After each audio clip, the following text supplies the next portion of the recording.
This is you in 1998. You are sitting in a high chair in a suburban living room, wearing frosting like war paint.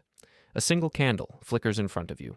12 relatives are singing Happy Birthday directly into a camcorder microphone, which is a crime against audio.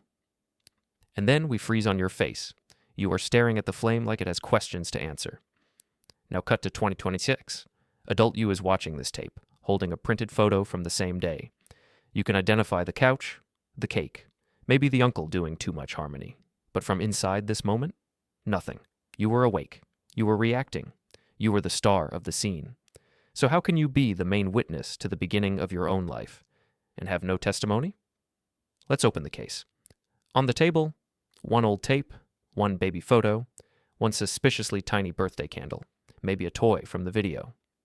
Motive, cake. The obvious suspect is easy, baby brain too unfinished. Case closed. The witness had the vocabulary of a damp potato, except then the footage complicates everything. Someone off camera says your name, and baby U-turns, before the face appears, before the adult points, before anyone explains the plot. That matters because babies are not blank little screens waiting for consciousness to install. Infants can recognize familiar voices, faces, smells, rhythms, routines. They learn the emotional weather of a room. They notice patterns. They are constantly gathering data, mostly by staring, grabbing, drooling, and occasionally throwing key evidence on the floor. Rewind the tape. The song starts. Everyone leans in. The baby stiffens, smiles, blinks at the attention.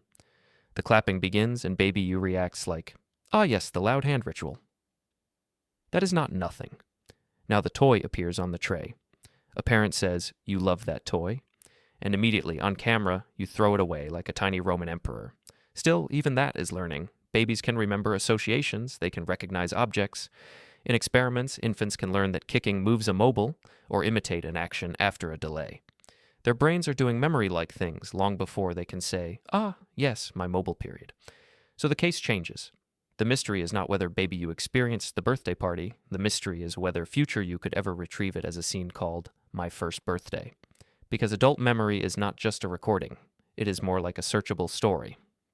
To remember an event as autobiography, your brain has to bind together time, place, people, feelings, context, and the strange little tag that says, "This happened to me." And in infancy, those systems are still under construction. The hippocampus and related memory networks are developing. Your sense of time is primitive.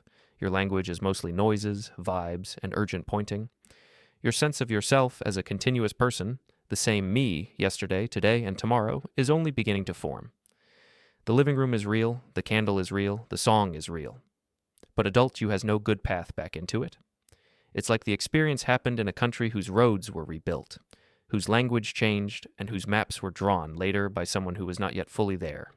The strangest witness in your life story is the one who became you, and then the case gets even weirder. Look at the printed photo. Maybe you think, wait, I kind of remember that cake. But do you? Or do you remember seeing this photo 20 times? Do you remember your parents saying, "You grabbed the candle and everyone screamed"? Do you remember the story, and then your mind adds motion, sound, and feeling until it becomes memory-shaped? That does not mean your family lied. It means memory is not a security camera. It is a reconstruction machine with excellent vibes and questionable paperwork. Some very early memories may be real fragments. Some may be misdated. Some may be built from photos, stories, and imagination quietly working together. So here is the answer. Babies can learn, recognize, respond, and retain some kinds of information.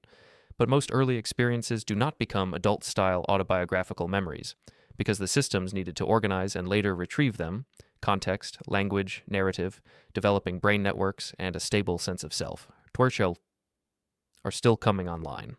Your life started before your brain could turn experience into a story about you. Now return to the tape. The candle flickers. The baby reaches toward the cake.